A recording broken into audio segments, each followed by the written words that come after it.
በቅዝቃዜ ወቅት የናፍጣ መኪናዎች ለመነሳት ለምን እንደሚቸገሩ ያውቃሉ? ብዙ ሰዎች የናፍጣ ሞተር መጥፎ ስለሆነ ሁሉም ሰው የቤንዚን መኪና መንዳት አለበት ቢሉም፣ ምስጢሩ ግን ከዚህ ፍጹም የተለየ ነው።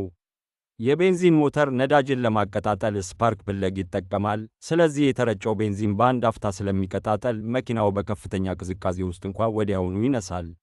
በአንጻሩ የናፍጣ ሞተር በስፓርክ ሊቀጣጠል አይችልም። ይልቁንም ነዳጁን ለማቀጣጠል በከፍተኛ ሙቀትና አየርን በማሞቅ ላይ ይመሰረታል። በመሆኑም አየሩ ሞቅ በሚልበት ጊዜ የናፍጣ መኪናዎች ልክ እንደ ቤንዚን ሞተሮች በቀላሉ ይነሳሉ።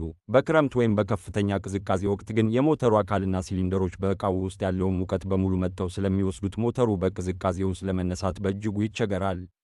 ነገር ግን አብዛኛው ሰው የማይረዳው ነገር ቢኖር ግሎ ፕለጎች ወይም ማሞቂያዎቹ እስኪሞቁ ድረስ ጥቂት ሰከንዶች በትዕግስት ከጠበቁ የናፍጣ መኪናዎች ልክ እንደ ቤንዚን ሞተሮች ሁሉ በጥሩ ሁኔታ መስራት ይችላሉ። ታዲያ የእርስዎ መኪና በቅዝቃዜ ወቅት የመነሳት ችግር አጋጥሞት ያውቃል? መኪናው የናፍጣ ነው ወይስ የቤንዚን?